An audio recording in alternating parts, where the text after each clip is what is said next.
ನೀವು ಈಶ ಎಂದು ಈಶ ಎನ್ನುವಂತ ಅಹಂಕಾರವೇ ನೆತ್ತಿಗಡರಿದೆ. ಅಲ್ಲ, ಹೌದಾ? ಇದು ಅದು ದೊಡ್ಡದು ಹೌದು. ಲೋಕದಲ್ಲಿ ಕೆಲವು ಈಶರೆಲ್ಲ ಇದ್ದಾರೆ, ಇವ ಮಾತ್ರ ಅಲ್ಲ. ಸುರರಿಗೆ ಈಶ ಸುರೇಶ, ನರರಿಗೆ ಈಶ ನರೇಶ, ದಾನವರಿಗೆ ಈಶ ದಾನವೇಶ, ಮಂಗಗಳಿಗೆ ಈಶ ಮಂಗೇಶ. ಇವು ಯಾವ ಈಶ? ಇದರಲ್ಲಿ ಈಶ ತಾನು ಎನ್ನುವಂತ ಅಹಂಕಾರ ಹೀಗೆ ಕುಳಿತುಕೊಂಡಿದ್ದಾನೆ.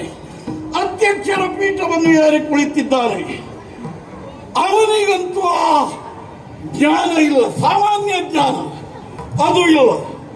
ಉಳಿದವರೆಲ್ಲ ಎದ್ದು ನಿಂತು ಗೌರವಿಸುವುದನ್ನು ನೋಡಿ ಆದರೂ ಹೇಳಬೇಕಿತ್ತಲ್ಲ, ಹೇಳದೆ ಕುಳಿತುಕೊಂಡಿದ್ದಾನೆ. ಅಲ್ಲ, ನಮ್ಮ ಒತ್ತಾಯ ಉಂಟು, ಹೇಳಲೇಬೇಕು ಎನ್ನುವ ಆಗ್ರಹ ಉಂಟು? ಇಲ್ಲವೇ ಇಲ್ಲ.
ಸ್ಮಶಾನದಲ್ಲಿ ನಿಲ್ಲಿಕ್ಕಾಗ್ತದ?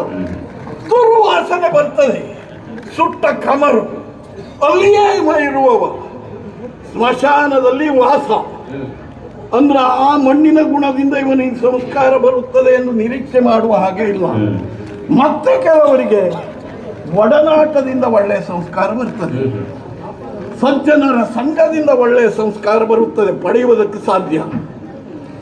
ಇವನಿಗೆ ಆ ಮೂಲಕ ಸಂಸ್ಕಾರ ಬರುತ್ತದೆ ಎಂದು ನಾನು ಭಾವಿಸಲು ಉಂಟು.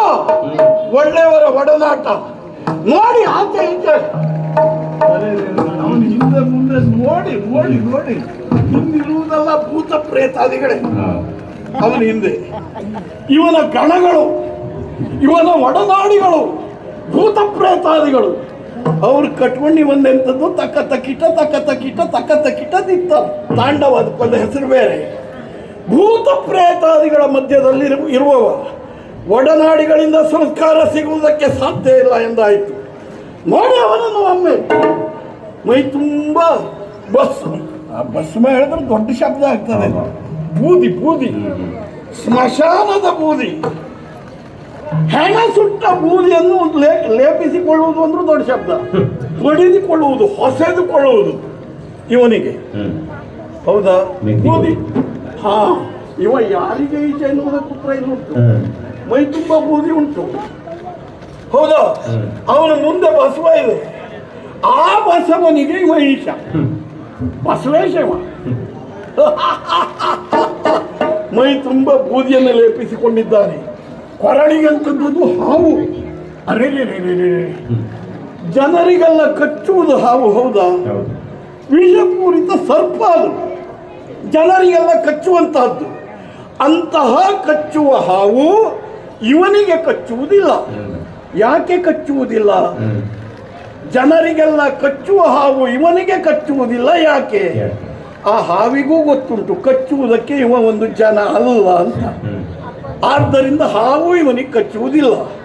ಮತ್ತೆ ಒಟ್ಟುಕೊಂಡಿರುವುದು ಅಲ್ಲ, ಸುತ್ತಿಕೊಂಡಿರುವುದು ಕೊಳೆತ ಚರ್ಮ, ಸತ್ತ ಪ್ರಾಣಿಯ ಚರ್ಮ, ಗಜ ಚರ್ಮ, ವ್ಯಾಘ್ರ ಚರ್ಮವನ್ನು ಸುತ್ತಿಕೊಂಡಿದ್ದಾನೆ.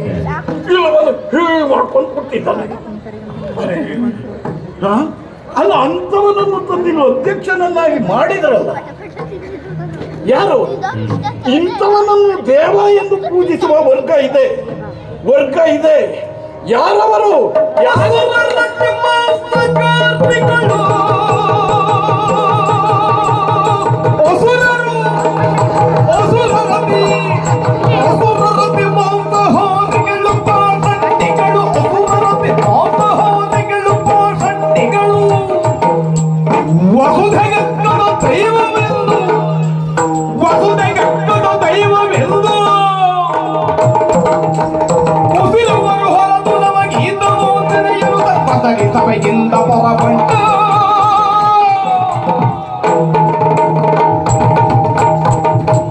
ಇಂಥವನನ್ನು ದೇವ ಎಂದು ಪೂಜಿಸುವ ಒಂದು ವರ್ಗ ಇದೆ.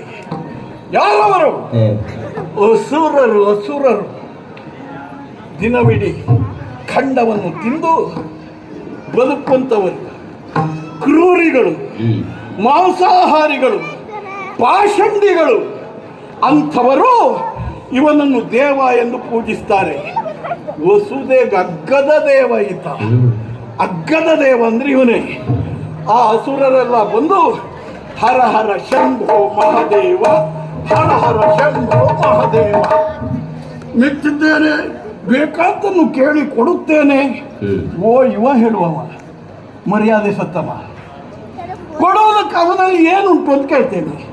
ಬೇಕಾದ್ದನ್ನು ಕೊಡುತ್ತೇನೆ, ಕೊಡುವುದಕ್ಕೆ ಏನುಂಟು?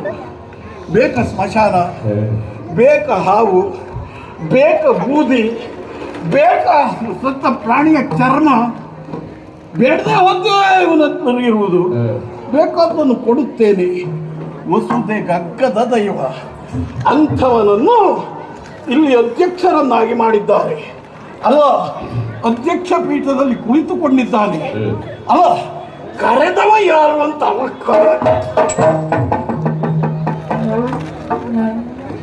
ಇವನಿಗೆ ಒಂದು ಸಿಕ್ಕಿದ ಕ್ಷಣವೇ. ಇವನಿಗೆ ಬೇರೆ ಯಾರು ಸಿಕ್ಕಲಿಲ್ವಾ? ಬಿಡಿ, ಕರೆಯುವವರು ಕರೀತಾರೆ, ಬರುವವರು ಯೋಚನೆ ಮಾಡಬೇಕೋ ಬೇಡ.